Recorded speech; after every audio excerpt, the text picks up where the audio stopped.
Hey, this is Tyler Jones, and you're listening to The Element Podcast.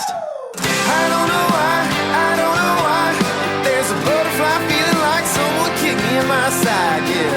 I don't know why, but when you come around, I can't talk to you, so you pass me by. The way you smile, big brown eyes, girl, you just lock me up. What's happening, Alma Woods people? It is starting to feel a little bit better around here, KC. It's a little bit humid, but not as bad. A little bit hot, but not as bad. I think we're getting into something here. Man, I think we're getting into fall. I think it's happening. Yeah. Scary to say that around here. I went out and did my first run since our elk hunt. I didn't even run a full mile, but it was just kind of like a get back into just like that feel, and it was tough, man. Like my legs still aren't completely recovered, and I've still got a bunch of numbness in my feet. It's weird, which is a weird thing, but. Can you believe it's only been a week since we got back? It feels like a decade. I know. Like, it's been so busy, man, and I have not run. I have not worked out. My wife keeps asking me over and over again, hey, you want to work out today? And I'm like, I think I'll just rest and edit a little bit. And I honestly, because I did, I think I talked about this already, but I played a few shows after we got home, and there was no time for like recovery. It was like, hey, go from getting up for 10 or 11 days straight, like, 4 or 5 o'clock, to now let's stay up till 2 o'clock in the morning and play shows, and it was just like, hectic when I got back, I guess you could say, and didn't get much sleep. So I'm still kind of in recovery mode, but I finally got to look at the weather today, which was a good thing because I haven't even been able to do that. Had an anniversary date last night, so that was good. Where'd y'all go? We went to Ben 303. Oh, it's your favorite. Dude, the shrimp and grits. It's the best dish I've ever had, man. Best thing I've ever had. It's the bomb. So don't go there, people, because I don't want you to make me have to wait in line. But anyway, it's great. Yeah. So, man, we've got a big buck killer, like historical big buck killer on the podcast today, Terry Drury. I'm sure if you've read anything or if you can read, you know that by now. But you went deer hunting here locally pretty recently, and had a kind of visitor that ruined your hunt a little bit. I guess you could say ruined. I don't know if maybe I'm saying that wrong. Well, it's a very strange concept, which I always go out wanting to shoot deer. Right, yeah. And end up having a big bore hog come in real close, and I shot him on the ground, and I could see his teeth like from sitting there. So it's I'm not really very hog scared, but it was just kind of like, look at you, yeah, And he like knew I was there, but wanted the corn worse. It was kind of one of those weird situations. And ended up shooting him, and actually got pretty good video of that, which is that'll be coming out soon after we wrap up the Gila series. It was a very large contrast to the night before whenever I went deer hunting on public land and saw another big boar and completely just messed everything up and didn't get footage of it or anything. But on that trip, I did get to pull a trail camera card that's going to be essential for our plan for this upcoming cold front, of which you referred to when you looked at the weather earlier. Yeah. So it seems... The trail cameras just give us confidence to know that there are shooters in the area, and we've talked about that several times. It's not necessarily, and you made a good point this morning, it's not necessarily that we need to hunt deer that are using that trail camera, the pattern that we hung that trail camera for, especially because we had the hottest September on record from what I understand. Which is strange. I know. And so, like, deer that were going to water may not be going to water during the cold front anymore. So we're looking at more of the Shumard oak pattern and that kind of thing. But I definitely am interested in hearing what Terry has to say about October game planning and how to make things come together during like the pre-rut stages. So maybe we can get to him and then come back at the end and talk about our game plan for the week. What do you think? Yeah, that sounds good. Real quick though, just so you know, the last regular episode we have, I think it's 135. Is that right? I forgot to look it up, but yeah, it's something like that. Okay, so the Gila recap of the Element podcast, we announced the winners. Yeah, 135. Episode 135, the winners of our big giveaway that we had for iTunes reviews. And we've had a few people claim their prizes, but the big prize of the Vortex 10x42 binoculars has not been claimed yet. Yeah. So if you're one of those people who left a review, thank you so much. Go and listen to that episode and claim your binoculars, because if not, they very well might get used this season. So get after it. Used or sold, you know what I mean? Exactly. We need gas. So go over there and listen to that and make sure you claim those binoculars, and then we can get that all settled and we can all get to deer hunting together. Yep, that's right. All right, let's get to Terry. All right, so now on the phone we have Terry Drury. He's an old guy that's still hanging around. What's happening, man?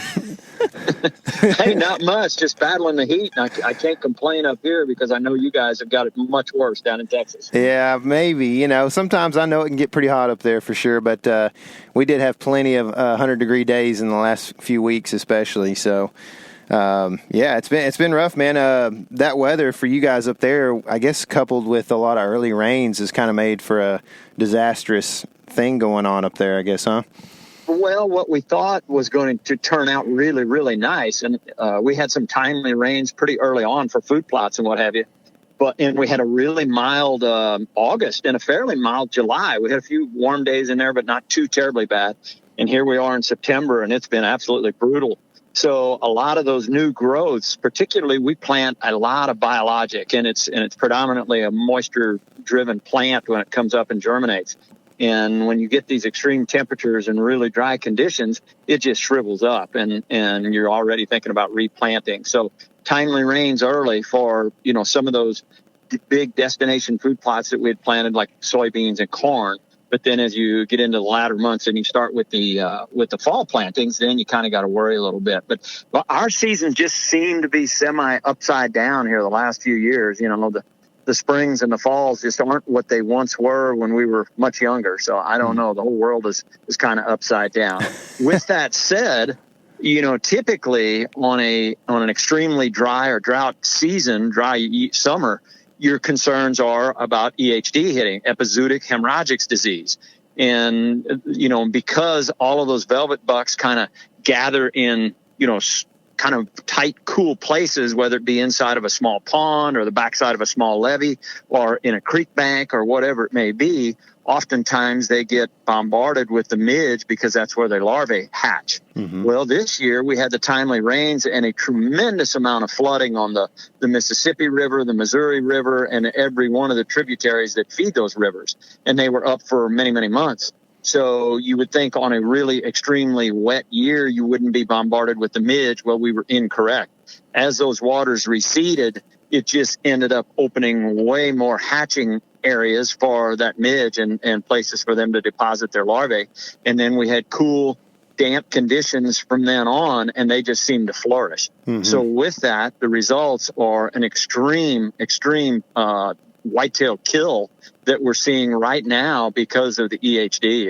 It's been awful, really, really dreadful. And I'm talking a wide swath through the Midwest, Ohio, Indiana, Iowa, Missouri, Illinois, Kansas. It's pretty bad this year, guys. Man. So I guess the only way to kind of to get out of it at this point is by cold temperatures, right? I mean, even if it floods back over, are we still going to have a lot of the midges around? I think you're absolutely correct. I think the ones that hatched are already, in the air, mm-hmm. and it could come back up, but I don't know that it will do us any good. And you're also correct in the fact that we need some extreme bitter cold temperatures, and it can't get here soon enough to suit us. Yeah, truly. I understand that. What time of year you usually guys get that in that northern Missouri, Iowa area? You're talking about cold temps? Yes, sir.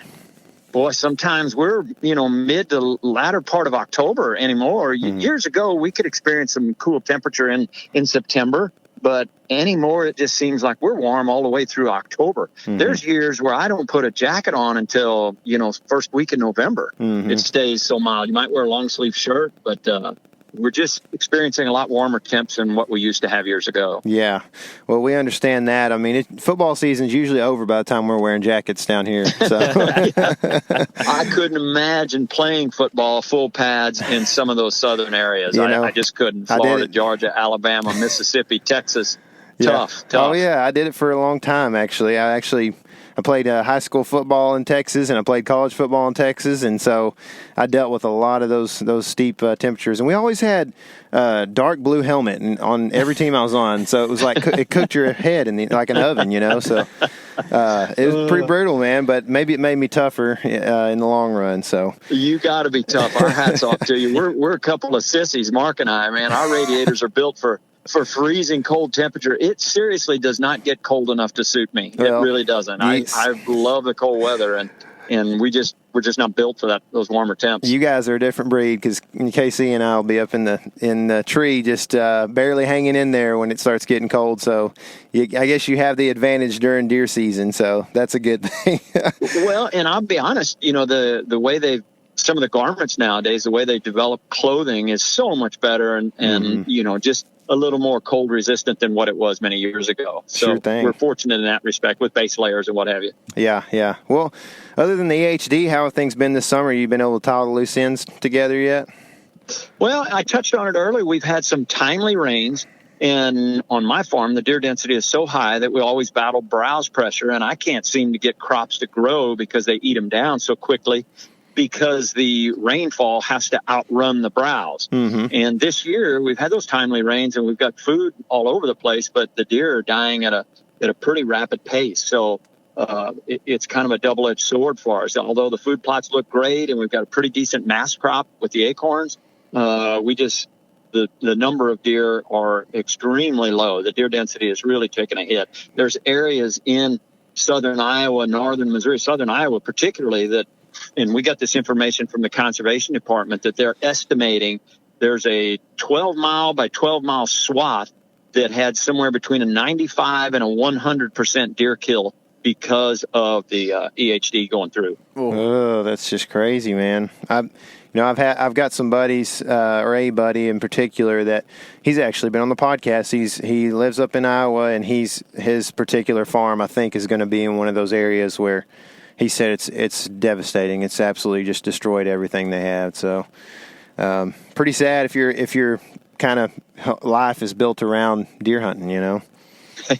Yes, it makes your livelihood extremely scary. Yeah. And, we talk to a lot of different people. The age of social media and digital media, you guys are very familiar with it, that things now travel like wildfire. So you hear more about it than we did years ago. Mm-hmm. And, we stay in touch with Dahana Candy Kiske and Lee and Tiffany Lakoski and, just a number of people that, have built their businesses in that area. And they're all experiencing some of the same things. I think Kiske found his number one shooter, found it dead. So, and there's neighbors and just friends in general. We're hearing an awful lot of people finding deer dead, and not just one or two. It's, in the double digits on almost every occurrence or every situation that we're hearing. So it's really, really bad this year. 12 was bad, and then 13 followed it up with a little touch of it. But this year it seems to be much worse. Oh, no. That's not good. Well, y'all have rebuilt once and have done well, I guess rebuilt's the best word, but managed your herd back to a decent spot. What have you learned, from that 2012 and 13 episode that's going to kind of help you, or maybe even things that you've already prepared for another outbreak like this? Well, as sad as it may sound, if you do get one that you've got pictures of this year, and this year our strategy is going to change a little bit, where we're going to stay on top of the cameras even more so than normal. Mm-hmm. But if you get pictures of one and he hasn't been bit and he hasn't been expired, and there's a few other ones running around, you're going to mash in on him and try and take advantage of it and see if you can't connect. With that said, if it wipes out the entire upper class like it has in years past, then you're forced kind of to wait 2 or 3 years. You're going to continue providing food, and they do come back pretty strong and what seems to be a little healthier than before. And I say that maybe because of the ones that do survive have built an immune system from button bucks on, and the only the strong survive would apply here. So it's a double-edged sword, and we hate it. It's a really, really horrid, tragic expiration for a whitetail. We've watched it firsthand with our eyes, and it's no way for them to expire. I'll tell you that, they literally burn up from the inside. The temperature and their internal temperature just absolutely is off the chart. So they all head to water trying to get a drink. Some of them you'll see with their head underwater or head down in the water. and they just can't get cooled down. And some of them within 24 to 48 hours are dead. Ugh. So there's an acute and a chronic, and the acute happens very, very quickly. The chronic lasts much longer. We'll still see deer dying in November, December this year. Mm-hmm. Man, that's just terrible. Yep. And it's just, I guess you just got to come face the facts, that it's going to happen. And you were talking about, kind of how it changes your strategy and how you have to get aggressive on it. If you got a target buck that's still alive, you have to go in there and get after him. And it's a weird way to transition into this, but the way that what we wanted to talk about with you today was pre-rut tactics. And, that's going to be trying to take a big buck in October, and that's kind of what you have to do, if you're racing against the clock like that, right? So, you mentioned trail cameras as being one of the big things that you're going to use to try to move in and be aggressive on a big buck. How does that play out in October when you're trying to do that? Well, I'll kind of take this to a little bit of a normal application, because there are a lot of guys, and if this is random in certain spots and EHD is not in certain areas, then obviously those guys may have a tremendous season. Yeah. So with that being said, a typical October, we're going to be really looking at those cameras, and then I do a lot of triangulation.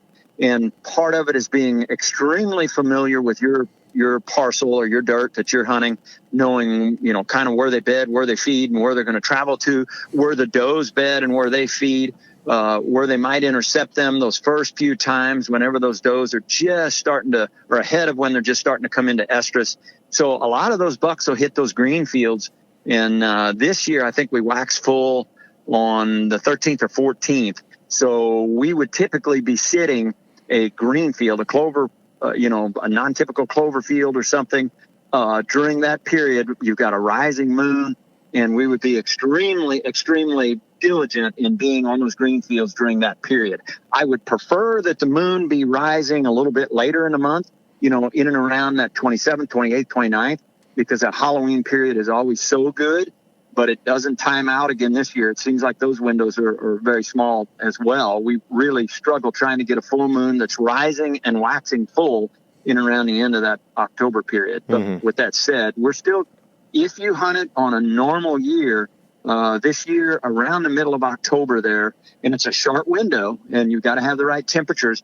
But, you'll go out there some days and see that big buck standing there, and you wonder what he's doing on his feet during daylight hours at 2:30 or 3 in the afternoon. Well, those applications are when that happens, whenever that moon is rising in the afternoon and puts them up on their feet. Cool temperatures, really dictates that, and it does enhance that quite a bit during daylight. Sure. So, in regards to the cameras, do you ever set a camera and start kind of creating a pattern with a certain buck and go, I'm not exactly sure if he's bedding over here, and so you back down the trail however many yards and kind of backtrack for a while until you're a little more certain, or you just make an assumption and then start hunting? Well, when you start getting daylight pictures of a buck, pretty good chance he's bedded pretty doggone close. If you're getting all nocturnal pictures, all nighttime pictures, pretty good chance he's traveling a ways to get there.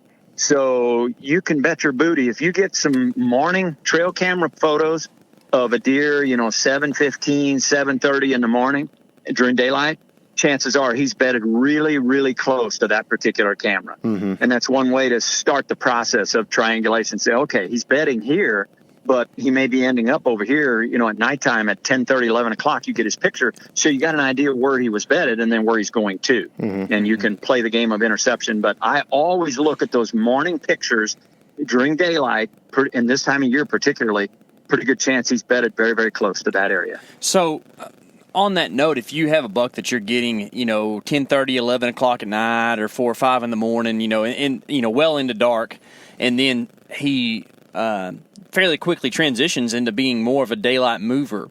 Do you think that that's because he was roaming more and he's more active in the daylight, or has he adjusted his bedding and now he is bedding closer to where your camera placement is than what he was before?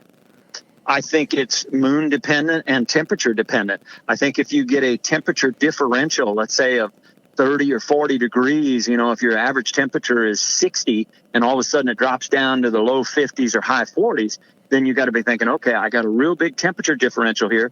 And whether you have a setting moon in the morning or a rising moon in the afternoon, it will tell you whether or not they're going to move during that evening period a little earlier, or if they're going to be a little bit later getting back to bed in the morning. And that's the way we look at it. His range may have not changed. It may just have changed the time of day in which he's moving. Mm-hmm. Gotcha. If that makes sense. Yes, and sir. Early season obviously is different. You know, when you start getting into October or end of October, particularly, those core areas do start to expand. Mm-hmm. But it's usually a little bit later for us. And I know Texas, your peak estrus is probably substantially different than ours. I want to say at least 2 or 3 weeks. Maybe more. It depends on where you're at. Where we're at is northeast, so we're not in the brush country or anything. Okay. So yeah, right. it's usually in November. It's pretty. You know, I think it's going to be. We see most of our movement in that mid-November window, where that might be kind of a lockdown for some of the Midwest or whatever you want to call it, where they're actually breeding. So. But yeah, it's similar here. We have several different. I think there's 7 different ruts in Texas, if I remember right. I used to live down the Texas coast, and like on the upper Texas coast, your rut was in late September. So deer season completely missed the rut. It's a crazy like anomaly, right? And then you head to north central Texas. It's much like the Midwest. You head south, it can be in late December, early January. It just really depends. Texas is so big, and y'all hunt in Texas, you know how it is. It's almost like it's the same. You do have a rut, but it's just it seems to be a wider bell curve in some places. So it's and that's kind of the best of all worlds in all reality, because we like catching them before they get with a doe. Once they get with those does, it's really tough to find a big deer and get on him and stay on him. So we love that period just prior to. So if when those regions are popping, particularly that estrus cycle, then you could really do a little bit of bopping around and take advantage of it throughout the entire state. Yeah, no doubt. It's fun for sure, and just even like locally here, like I said, it may be mid-November, but I mean, I've got pictures on trail cameras of deer nosing does around in February, and so it kind of gives you a pretty big window to still lock into. I mean, I remember on New Year's Day last year, I had a buck come through chasing 2 does, and I mean, it happens. So it kind of gives you hope anytime you step into a stand that things could get wild, So absolutely pretty fun. But absolutely, you mentioned earlier that the mass crop is looking pretty good in your neck of the woods, which it is in ours too. I guess kind of my first question in regards to that is, what time of year are you seeing deer kind of lock into the white oaks when they start dropping? Well, in the Midwestern area there that I'm hunting in, and they're in really some of the surrounding areas, there's a lot of big destination feed fields. Mm-hmm. And this year we were extremely wet early, so much of those crops got planted later. So the soybeans are still fairly green in spots, and the corn hasn't matured yet. So until those big destination feed fields, until the beans are cut and the corn is shelled, a lot of times the timber doesn't light up. The acorns may be laying on the ground and the squirrels are gobbling them up, but the whitetails haven't hit them yet. Mm-hmm. It depends how big of the patch. Sometimes if it's a small patch of timber that's between some destination feed fields, you'll see them in there milling around during the middle of the day in the shade. But some of those bigger blocks where they're big destination feed fields, and big blocks of timber, it may take a while this year. And we looked at it and say, normally our farms light up, or mine particularly, the middle of October. It's just all like a light switch. It changes overnight because many of the crops get cut and get taken out. Mm-hmm. So then all of a sudden all those deer pour into the timber. This year we're expecting that to be a little bit later. Mm-hmm. Although we've had the warm temperatures here of late, so things are starting to change pretty quickly. We're starting to see some beans starting to turn yellow. Some of the guys went in and cut corn for silage this year a little bit early. So if they get them out on a normal year, by the middle of October, things really change. Gotcha. So if you have a kind of a big flat of white oaks maybe on your property, how do you narrow down to that one tree that you need to be sitting in? Well, we're going to play wind direction, obviously, mm-hmm. and access, kind of two of the big keys. Access, number one, if you can get in there without boogering them. So, you'd obviously want to go in there in the dark. If it's a big flat where you can see from one side to the other, well, that's tough. You kind of want to cut your trail and have it ready to slide in there and not make any noise. We'll clean those trails with a blower or a rake or something and make sure they're clean. And then with that said, we're going to slip in there in the dark and might sit there all day until the time's right. Sure. Yeah. Yeah. Do you ever call much in October? You ever do any calling? Yeah, I do, but I'm real selective about when I do, and I usually wait till a little bit later. And I'll do very little blind calling, but I'll wait till I make a visual, and I also wait until I know that I got the wind on him to where he cannot get downwind of me. Mm-hmm. So that's usually pretty important for us. You see guys that have had tremendous amount of luck. I mentioned Don Kiske and Jay Gregory, a few of the guys earlier that are kings of calling. Kiske's rattled in a bunch of big deer over the years, and so has Jay, and so has Lee. Mm-hmm. So, but we've never spent a tremendous number of times in the woods and just done a lot of blind calling. Mm-hmm. So we're pretty careful about how much we do. I don't want them to know where I'm at, number one. Yeah. So I make doggone sure that I got the wind right before I'll call out them. And right. I have always had good luck. I've rattled in some good bucks and killed good deer, but I'm just real apprehensive about educating them. Yeah. So at what point in October? You said later. Does it depend on the moon and the cold temps to kind of get them into just a more ruddy feeling, I guess, or how does that work for you? Well, from a visual standpoint, I like watching that body posture, and whenever they start coming out onto a food plot and they think they're the Mac Daddy, and you start seeing the hair bristle up and they start challenging other small bucks, and that it's time to start. And we're not afraid to use decoys as well. I would do those kind of simultaneously, but it's a short window when that works. And it's usually around the end of October or the first few days in November. And I like to go by what the deer is telling me. And everyone's got a little bit different personality. They're not too indifferent from a human in that respect. Some are fighters and some are lovers. The lovers like to go the other way, and the fighters come running, tromping right on in there. Yep.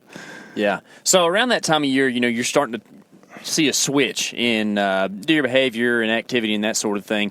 And the sign kind of starts to change as well.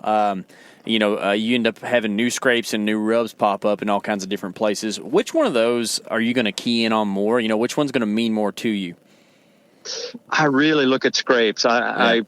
Years ago, we put a lot of faith in rubs, but they're semi-hard to read at times because there's so doggone many deer hitting them. Mm-hmm. And we'll put a camera on a rub, and you may see every buck on your farm hitting that rub.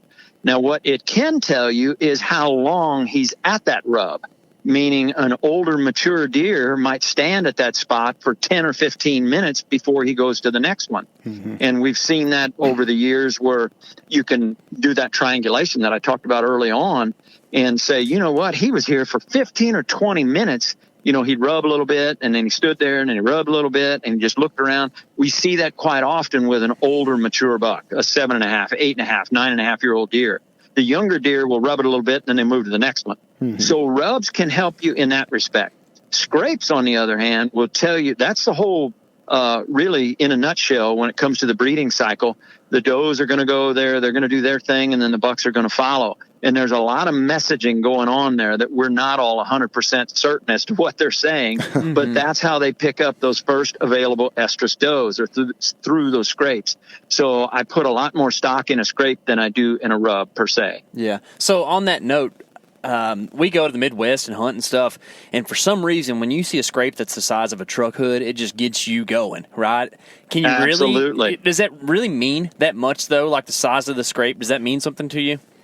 Some of those can be a core scrape or a hub scrape where every single deer in that block of timber is going to go to that particular. It's a wagon wheel or wagon spoke effect where they're coming from all directions to get to that big primary scrape. And absolutely, yes, when you find one, you've hit the mother lode. It's not, that's one you want to park over the top of, say, 20 yards away, knowing that you've got good access and where you're going to, what wind direction you're going to hunt it on, because you're obviously going to give up a downwind side. So you're going to say, okay, flip a coin here. What's the best side I want to give up? Mm-hmm. And but I would definitely hunt something like that. If you find a big hub scrape like that, 100%. During the first 10 days of November, I'd hunt that in the morning, every morning, provided you can get the right winds for it. And you will kill a deer on one. I like that confidence. That feels nice. Now, would you walk past many, like, pie plate size scrapes to go find a scrape like that? Well, first of all, I wouldn't be looking for a scrape per se, but I walk past a lot of pie-shaped scrapes because so many young deer do those, especially on field edges. 1 year-and-a-half-old buck might make 10 of those, and hit them all in one morning. So we disregard some of those, but a camera will tell you, what you're looking at. And a 1 out of 10, there might be number 4, might have a big Mugambi giant go hit it. So, you want to kind of make sure that you take the inventory and be diligent about studying who's visiting those scrapes. But we do walk past a lot of the smaller ones. I'm going to have to use that term because I'm usually more of like it's a toad, and I think that's just so elementary compared to what you just said. Yes. I like that a lot, man. I like it. We don't see or hear near enough of those. That's right, man. So during that early season window, the month of October, what are some of the things that can change a buck's behavior? I know you mentioned crops. In your country, it seems like crops are almost everything depends on crops, and that's different for us because we just don't really have crops. We have our ag is hay production, Bermuda type stuff, and cattle. So just kind of in general, what are some of the other things that might change a buck's behavior during the month of October? Well, with that hay and those crop fields that you're talking about, obviously a lot of those fields, when they hay them, there's some new undergrowth comes up through there, and whether it's alfalfa or there's a little bit of clover in there mixed in, those can be deadly early season because we definitely like to park on top of green during those early days in October because they just can't get enough of it hardly. So, I wouldn't overlook those if you've got a lot of them. And I know in your area, they're probably vast, or it might be hundreds of acres. So you really have to be kind of studying from afar and maybe do a little bit of glassing and figure out where they're popping out at. It may be a little cove in the back of a field. It may be structure. There might be a creek or a ditch or some reason that they're popping out there. So you can learn a lot, and I certainly wouldn't overlook those areas. With that said, if you're in an area where you don't have the food source, then I would really look at temperature differential and moon phase. In the evenings, you'd want to be hunting that on a rising moon when it coincides with their normal feeding pattern. So if you're driving home from work one evening and you see the moon already up, at 3:30 or 4 o'clock, you're like, oh, doggone, that moon's up early this evening. You really want to key in on those moon times because it does trigger them to get up on their feet and move during daylight hours. You couple that with temperature differential, and all of a sudden you've got a big mass movement where you see a lot of deer up on their feet. And those windows are so short. It may only be an evening or two where you've got optimum conditions. And those little periods are the ones that you want to try and key in on. Are you guys familiar with deer cast? Or have you Yes. heard of Yeah. We actually had Mark on last year, and he had, I think it was right before maybe it came out, but he had discussed it. Yeah. All right. Well, we feel like we have, really unlocked the code. And this has been many, many years of observation and really a lot of effort between he and I where we were comparing notes on a daily basis for decades and saying, did your deer move? Okay, no. Did your deer? Yes, mine did move. Why? Why did they move? And then we go down through a litany of different, weather effects that we had and saying, here's what my weather conditions were and here's why they moved, coupled with moon. So we took all of that and put it all together and had a company in St. Louis create an algorithm. We have 13 influencers that went into this algorithm. And those influencers have been pretty doggone accurate as predicting whitetail movement for mature deer during daylight hours. And that's the key word, or the operative word, is saying when mature deer are more likely to move during daylight hours. Yeah, it's a neat thing for sure. I guess here's a question that comes from an experience I recently had. I went up and hunted in Nebraska, and the deer were bedding in milo a lot. And it was really tall. Was it this year? This was this year. This was last week. Oh, okay. And all right. They also, I think, were bedding in corn. I really couldn't see them, and I didn't hunt real close to a lot of corn, even though there was a lot in the area. So, for you guys, it would probably be more corn. what do you do about deer that are kind of bedding in corn and they really have just nowhere they need to go? It's standing corn, it's bedding, it's food, it's everything. How do you hunt a deer like that? Well, you either go to a bar or a restaurant and you sit there and enjoy the day. Because it's really tough to get them out of there. And that's what I was saying early on, that until they shell those cornfields and cut the beans, and the other scenario would be the milo, you can't hardly get them out of there. You just can't beat them out. And the last thing you want to do is go push them out or nudge them out. So it's pretty tough. The only thing that might bring them out is that moon phase and cool temperatures. And if you're not dealing with that, you're sitting there almost with your, up against a rock in a hard place. That's really a tough predicament to overcome. So deer cast helps with that a little bit, because it will give you optimum conditions when a whitetail is more likely to be up on their feet during daylight hours. So you can look at deer cast, and if it says great, then by golly, there's a pretty good chance, even though they've got everything they want, they're still going to get up on their feet and move around a little bit. Yeah. But it's all of those elements, combined into one, and it's optimum conditions for all the above. That's going to be an efficient way to use your days in October, your kitchen passes, I guess. So 100%. The only detriment this year is if you got hit with EHD and they're not there. We experienced it last year in Fulton County, Illinois. Even though it was random, we were in a pocket over there where it was about between a 90 and a 95% deer kill. And we sat on some beautiful, beautiful timber and big destination feed fields and food plots and some of the finest hunting Illinois has to offer. And we'd see 1 or 2, 3 was like a big day. It was really, really bad. Yep, sounds like it. So no matter what deer cast says, if they're not there, they're not there. And I started smelling those deer in July. I think I got my first whiff of a dead deer when I was changing flashcards, and they just continued to die. So therefore, and it was, the brush and understory is all 6 foot tall. You couldn't walk through it or find dead deer, but you could smell them. So shed season this past spring, one of my farm managers, he found 10 or 11 dead bucks in about an hour and a half. They just were all dead. Man, that's terrible. So that's Mother Nature humbling us every day. Yeah, Sure no kidding. And it will definitely happen every season in some way, shape, form, or fashion. So, you're talking a lot about these 13 variables that you have, with like the DeerCast system that you're using and whatnot.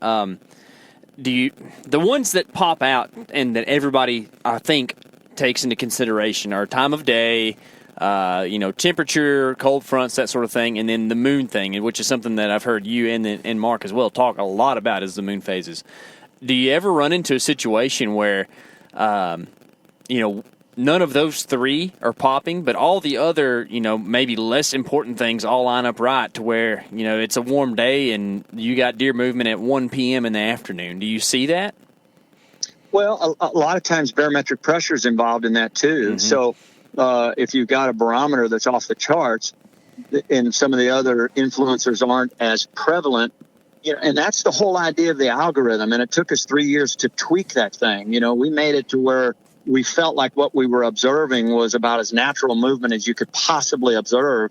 And we continued adjusting those influencers either to the positive or to the negative. Some we slid up, some we slid down, and felt as though we've got this thing about as close as you can get it, to be quite honest. So yes, every once in a while you'll see 2 or 3 of those influencers that, are pretty prevalent, but yet the other ones are not. And you don't get a great, you don't even get a good, you might get a fair or even just a poor. It takes all of those elements for it to say great. There's a reason. All those elements line up. It's like getting the stars to line up.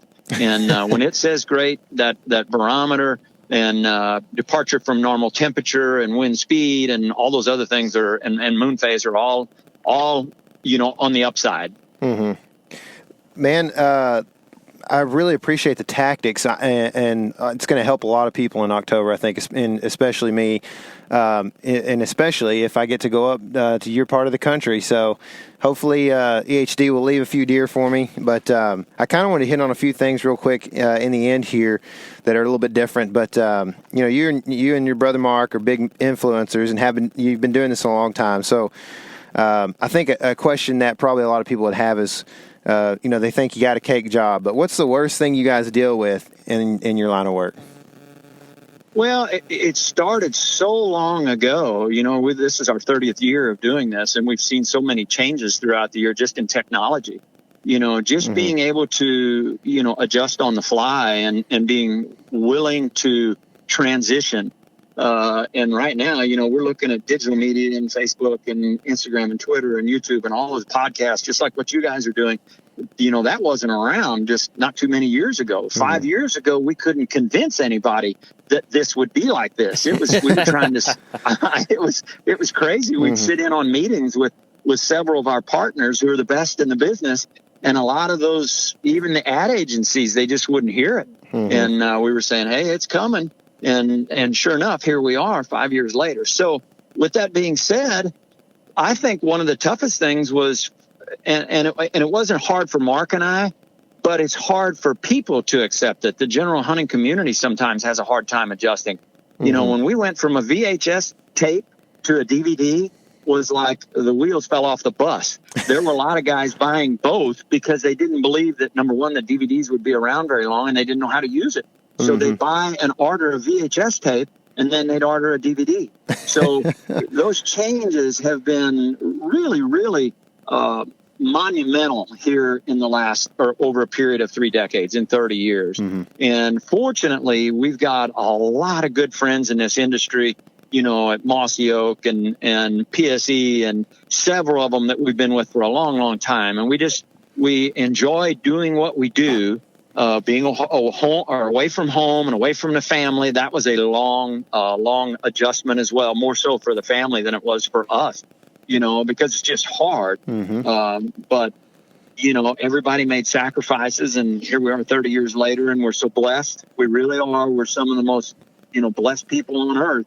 But there was a lot of blood, sweat, and tears that went into it over the years, hanging stands and, fisticuffs and arguing as to where we were going to sit and who was hunting, and we went through all that stuff, Yeah, for sure. So what's is the future bright, I guess, is my question, because, I think personally, you've seen the kind of, I don't know what you'd call it, but just the anti-gun movement with YouTube, and YouTube is such a huge platform for a lot of these guys these days, and these different teams that are doing this thing. And so, what does the long term look like as far as YouTube goes? Because it's going to be hard for us just to start some kind of hunting, video channel that is actually successful, because you're relying on masses when it comes to fractions of cents per view. So how does it all look to you, I guess, coming up in the future, the next 5 years or so?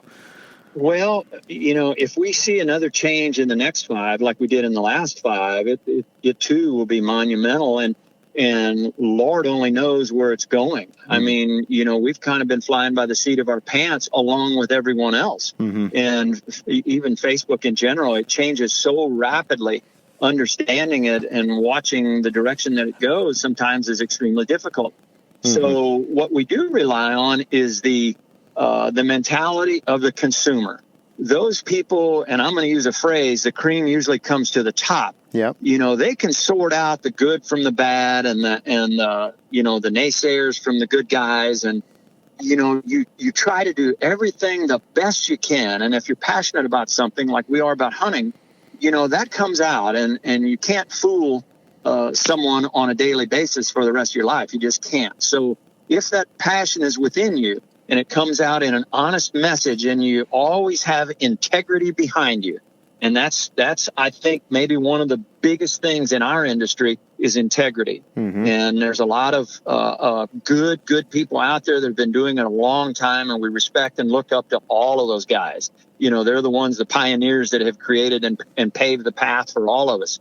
So we continue to try and carry that torch. And as long as you do that, even if you're just starting out and you don't give up, integrity is the thing that will lead you down the finish line. Sure. In all aspects of life, really. That's right. All aspects. Absolutely. Yeah. So, the business side of it, where do you think hunting's going to look like what it does now, 20 years from now? And if so, what do we need to do to make sure that still happens? Well, one of the things that we have noticed over the last 5 to 10 years is that a lot of the young potential hunters are involved in sporting events, meaning baseball, basketball, football, soccer, track. And it seems as though now they're more involved than they've ever been. Mm-hmm. So those tournaments last longer, they travel further. And I've got grandsons that do that. That's how I know it firsthand. But they're never home. I mean, These guys practice every evening, and they're on the weekends, they're in tournaments, and it really does cut into their time. The ones that hunt seem to have to make a choice and say, I'm either going to be in sports or I'm going to be a hunter. And so, I know the parents want them to do well in the sporting activities and all that, because it's just been like sweeping across the country. If you go to one of the events, there's a lot of people there. Mm-hmm. So it's a good thing in the fact that they're involved in something. And I think that's first and foremost. We love seeing them involved in the sporting events. That's fantastic, because it shows them camaraderie and how to play on a team. And there is no I in team and all those things. Hunting, on the other hand, is a little bit more individualized, where you have to learn and you have to grow up pretty quick if you're trying to do it by yourself. So, it takes mom and dad to get them out there, and we see a lot of that. It seems like we've seen more of that than we used to years ago. And maybe it's because there's just more of it being broadcast, but I love that. We have several team members now that started with us 20, 25 years ago. All of them are bringing their kids up now in the hunting world, and I love that, teaching them the right way, teaching them the ethics behind it and how to be a good sportsman. So that's first and foremost. Where is it going to be at 10 years from now? I think it's still a good thing, because I think there's a lot of parents. I think it'll do quite well, because I think there's a lot of parents that have made up their mind. I'm going to teach my son or my daughter, my niece, my nephew. I'm going to teach them the right way. I want to do the right thing and send a message. Education is first and foremost, making sure that, number one, we understand what the opposing party is thinking and why they're thinking it, and trying to educate those that don't understand it. Mm-hmm. And I do believe that a lot of firearms naysayers do not understand the love that we have for the sport. Mm-hmm. It's really hard to convey that, why you would like to go harvest a squirrel or a rabbit and clean it and then cook it and eat it. And I think consumption helps with that message as well. Sending the right message. We do a piece Taylor does called Killing It in the Kitchen.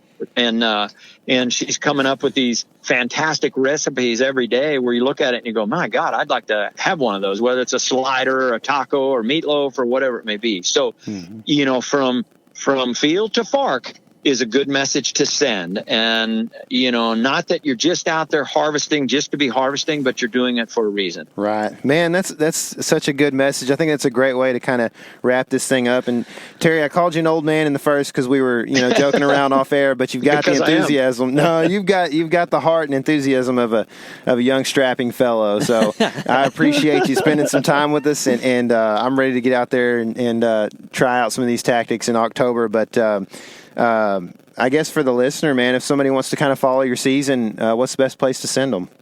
Well, I tell you what, Deercast has taken off like wildfire, and we love to continue sending them over there. We have a news feed on Deercast and Deercast Now, so they can follow our season very, very easily on Deercast, as well as DruryOutdoors.com. Okay. I can't say enough good things about you guys. You sound like two seasoned veterans. I don't know how old you are, but you really seasoned beyond your years. Getting older every day, I can tell you that. I wish you nothing but the best. I hope you both kill a big Mugambi giant this year. Well, I appreciate it, Terry. Man, I appreciate your time, too, and I hope you get a giant as well this year. Thanks, guys. I want everybody to be safe. Wear that harness, safety lines. I do as I say, not as I do kind of thing. I had a little tumble a few years ago, but live and learn. And we want to send a message out there to make sure everyone is tied off and has a safety line on. Yes, sir. We're glad that you're still on Earth with us, man. That's a good thing. Absolutely. Too hungry to quit. That's right. All right, hey, good luck, guys. I appreciate you. We'll see you. Thanks, Terry. Thanks so much. Take care. well, there's not a lot of corn around here to hunt, but there is, just not the standing kind. yeah, exactly. That's a good point. But there is corn in Iowa, and guess what? I have an Iowa tag, so You do, I'm pretty man. excited to hear about some pre-rut tactics because I should be up there today hunting a cold front that's massive right now, but I'm not. And luckily, I get to spend some time with my family and that kind of thing. But I will be up there in October, I believe. I think I'm going to go up at the end of this month. And so that's just talking to him and getting the word. Other than the AHD thing that they've got going on up there, like everything's pretty exciting. And it's good to get to learn from him so that I can probably put that into motion. And if we can find any good agriculture as well, I think we can use some of these different tactics and apply them to the hunting there in Kansas as well. Well, that's one of the good things about actually going up there and hunting public land in Iowa is that there's going to be a deer to hunt. If you had kind of done the whole private thing, maybe got a place, got permission or something, and kind of sold out on this one spot and then had EHD come in, like it would be a pretty sad deal. But now it's like EHD is a sad deal either way. It kind of stinks that all these deer are dying. But no pun intended with the stinks part, but at least being a public hunter, like if the deer densities get cut way down, you can still jump around into all these public places and find a deer to hunt. Yeah, and I mean, it's pretty centralized, and I think that's why these guys that have places are very worried because, if it affects their property, then it affects their property. Now, if it affects XWMA in the very central portion of a unit that I can hunt, then if I go to the eastern unit in there and hunt eastern part of the unit and hunt a WMA over there, then it might not have affected over there me. So like it doesn't necessarily affect my tag this year as much as it might a Terry Drury who has a property in northern Missouri or wherever that could be like potentially set back a decade from this, you know what I mean? So yeah, for sure. I totally understand it. And the word that we've gotten as far as people concerned with the HD has all been from guys who hunt private pieces up there. So it's definitely an issue that pertains a little bit more to them maybe. But it is a sad issue, even just as an outsider looking in, for sure. Well, it's sad. Enough of the sadness, though. It's time to get hyped, dude. Hype. You're going to kill a freaking giant in October in Iowa. I'm sure we're going to be doing a lot of game planning for that in the upcoming weeks, especially as we get to start looking at like weather patterns and stuff and seeing things. But this week, we actually have our first home front, cold front of the season. Home field advantage. It's happening soon, man. Like, Come on. And it's almost kind of strange because it's like, what, October 10th or something? No, October 7th and 8th or, I don't know, whatever Monday is. I don't have a clue what day it is Yeah. right now. I promise you, I don't know. Today's Thursday. Okay, But next Monday and Tuesday, like, we get a pretty good cold front for early October for us here. And we've been kind of game planning for that, looking at some trail camera pictures, kind of evaluating where we can maximize our potential. This time of year, for one thing that we found for sure is that the shoe-marred oak acorns are some of the first ones to drop, and I feel like you have those and water oaks that are falling, and water oaks will fall all this year and every year. And they'll also, since they're falling right now, it doesn't necessarily mean that they're super preferential because of the tannins. But as they sit, from what I understand, and we get to December or whatever, the tannins start to, deteriorate. deteriorate or whatever. The tannins actually help them like stay viable longer. So they're the only acorn on the ground, where post oak acorns rot pretty quick. But that was kind of my point, is that you got a bunch of water oaks falling right now, but the deer aren't going to hit them like they do the shoe marts, which are a red oak, which you associate with tannins, but they're not very strong, and they're a big payload. I mean, you're talking about like a ping pong ball sized acorn sometimes. So I think that we're going to go and try to concentrate on some acorn patterns that we are assuming are existing. And maybe we did a little scouting and found some. We did. Found some big ones. We did, yeah. And so that's a potential place that we would like to hunt.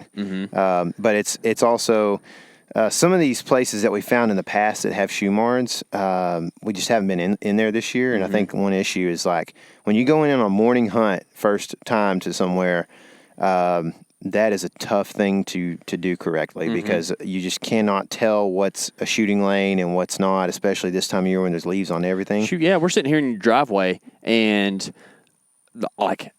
you've got a clear area right here, right where the house and stuff is going, and from there, like as soon as you hit the trees, you might have 1 yard that you can actually shoot into the trees. Like there's not a shooting lane to be seen, right? And that's what it's a lot like whenever you go in and sit up in the mornings, especially whenever you start shining your headlamp. Things don't look like what they're supposed to look like, and you're like, oh, there's a lane, and then as soon as it gets light, you're like, oh, that's not. Or you might be like, oh, man, look at all that junk right in the way right there, and then it gets daylight, and there's a lane. You're like, yeah. But either way, it gets real tough to go and hang and hunt in a place that you've, like, maybe never really went and looked at that tree before, you know, and you don't want to end up with a 2-yard shot, and that's all you got in a spot. You know, it's kind of worthless. So I think what we're going to do is go to a morning hunt at a place that we know as being a place that's good for early season movement, more of a pinch point, maybe between some food sources and some oak trees around, and then save that place that you're talking about for the evenings. Yeah, because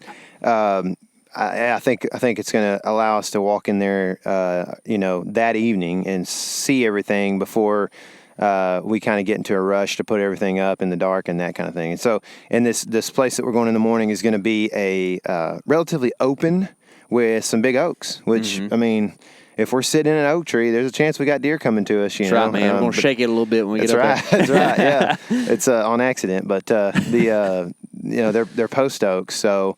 We're not 100% sure how it's going to work or how preferential they are right now, how in demand. Or if we have them on the ground at all. Yeah. So, but it's either way, it's a good, like we're hunting a deer movement there too. Yeah, because you said it was a pinch point. Yeah. And we've got a cold front, massive compared to what the weather has been all month. Last year, there was a scrape line up that tree line. That's right, yeah. And good scrapes. I think that, especially, after talking to Terry, like, scrapes in October are one of the main things you can key on. And I haven't done that as much throughout the past. I've kind of just chased deer, a lot of times with trail cameras.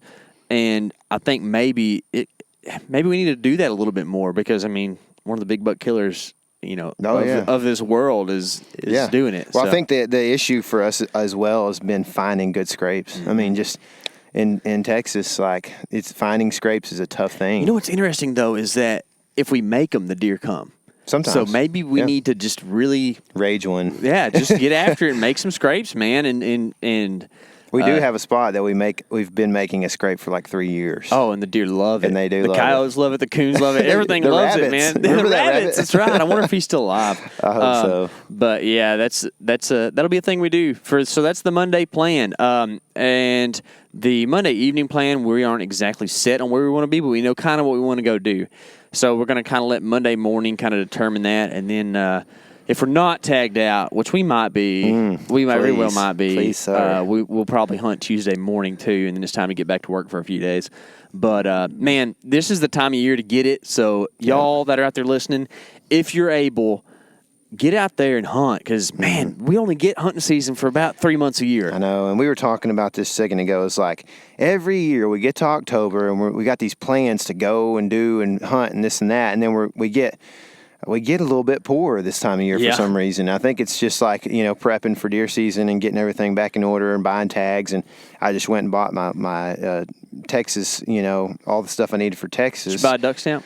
I didn't, man. I didn't either. I want to, and I know I'll probably go, but I'm just going to wait until the last second. What is it, $24, $35 bucks? Or I don't know what it is. Yeah, it's $30, $35 and now. It's like, well, I'll just buy it whenever I actually, because I'm not as much of a duck hunter as you, and I like to go, but I'm not going to like go force it.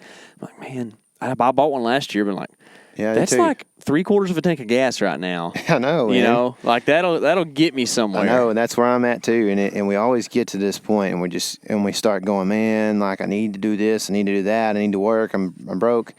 Maybe we're planning wrong in our life. Like maybe we should work harder in August and then we do or something. I don't know, but like it just it's a weird deal. And so I'm just trying to, as I listen to KC say that to you guys, also be inspired to just.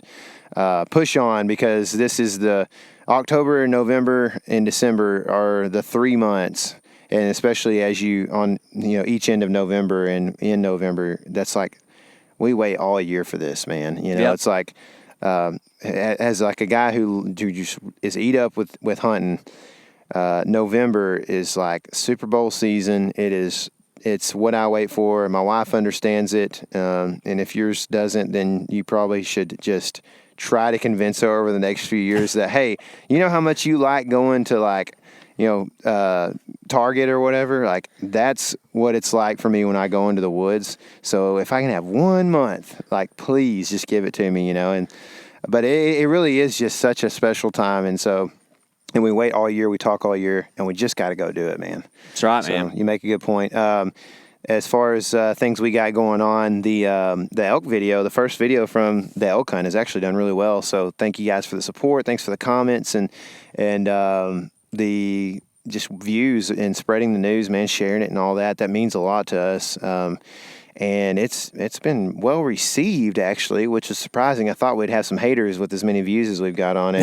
And we don't have any haters yet, man. They've been real supportive of you, Casey. Thanks, guys. So. We appreciate the support. You probably understand after watching that video that I'm in a very delicate place in my life right now, so I don't need much hate. But if you haven't watched it, go watch that video and let us know what you think about those bulls, man, because that was a pretty awesome experience.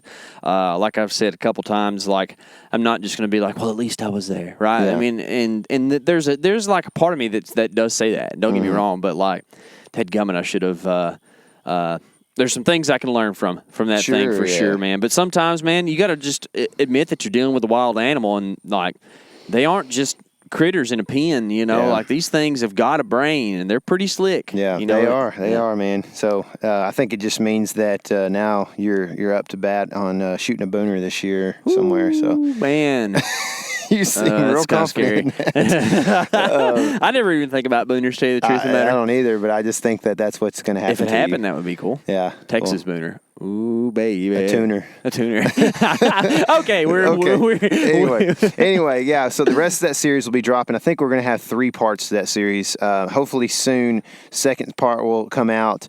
Not probably near as interesting as the first part, but it's just a part of the story. It'll kind of help you understand how we feel in the last part of the story, part 3, which is a rage fest. And then it's going to be on to hog videos and hopefully some deer videos after next week. We're going to kill a couple deer between now and then. Man, you're shooting a doe Monday morning? I don't think so. You don't think so? I don't think so. Are you? Probably not Monday morning. Yeah, I don't think I am. I've got a lot of deer tags this year, so I'm kind of almost to the point where like I think does are going to come later in the year for me for sure, which they usually do. But in the past I've shot a doe early season here and there. So I need some ground meat, man. I might shoot one Monday evening if it's right. Seems right. Yeah. I hear you. Well, I hope that we don't have to even make that decision because a big old 10-point with short G4s comes in Monday evening for you. Man, one brow tine that's a little bit longer than the other on one side. Yeah. I like him. I like it. He's a pretty good public land buck, I think. Are you thinking what I'm thinking? I'm thinking it. I'm thinking it. Well, cool, man. Well, I hope you guys do get out in it, and I hope that my inspirational talk will inspire me to get out in it as well as not if it doesn't do that for you. So anyway, God bless you guys. Have a great October, and we'll see you next week. Remember, this is your element. Living it.